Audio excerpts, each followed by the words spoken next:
Hello বন্ধুরা, আজকে বানাতে চলেছি ইস্ট। আর ইস্ট বানাতে গেলে আমার হালকা উষ্ণ পানি জল দরকার। হালকা উষ্ণ গরম জলে আমি 2 চামচ চিনি দিয়ে দিলাম।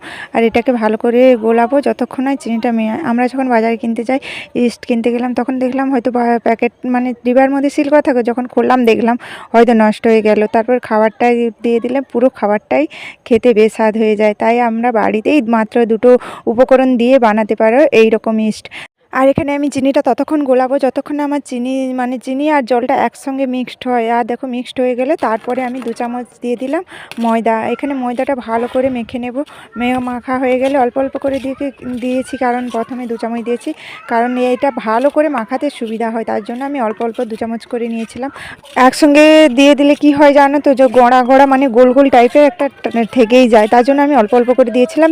আর যদি লাগে পরিমাণ মতো আর একটু অল্প দিয়ে ভালো করে মাখিয়ে নেব। মিশ্রণটি ভালো করে মিক্সড করা হয়ে গেলে দেখো দেখো আমি এখানে 2 চামচ নিয়েছিলাম, তারপরে আবার 1 চামচ নিয়েছি, কেন আমার আর 1 চামচ দিয়ে দিলে পুরোটা হয়ে যাবে। আর দেখো এটা আবার 1 চামচ দিয়ে ভালো করে মিশ্রণটি মিক্সড করে নিতে হবে, ভালো করে পুরো যেন না দানা দানা থেকে যায়। দেখো আমার মিশ্রণটি রেডি। আর দেখো কি সুন্দর হয়ে গেছে, পুরো বেশি মোটাও হচ্ছে না আর বেশি পাতলা হচ্ছে না। দেখো এইভাবে আমি রেখে দেবো 12 থেকে 13 ঘন্টা। তোমরা এইভাবে ঢেকে 12 থেকে 13 ঘন্টা রেখে দেবে। যেমন দই বসাতে গেলে একটু গরম লাগে, সেই রকমই তোমরা উনানের পাশেও রেখে দিতে পারো বা রুমের ভিতরে চাপা দিয়ে এটাকে রেখে দিতে পারো 12 থেকে 13 ঘন্টার পর। আর 12 থেকে 13 ঘন্টার পরে দেখবে জিনিসটা পুরো অন্যরকম হয়ে যাবে। চলো আমি দেখাচ্ছি। এরপরে দেখো 12 থেকে 13 ঘন্টার পর ফিরে এলাম।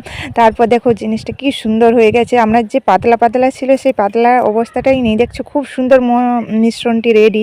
এটা আমরা পিৎজার মধ্যে ব্যবহার করতে পারি, পাউরুটির মধ্যে দিয়ে ব্যবহার করতে পারি। এইভাবে বানিয়ে আর এটা বানানো হয়ে গেলে তোমরা 2 থেকে 3 দিন ফ্রিজে রেখে রেখে ব্যবহার করতে পারো। আর ভালো লাগলে লাইক কমেন্ট শেয়ার এখন কমেন্ট। টাটা।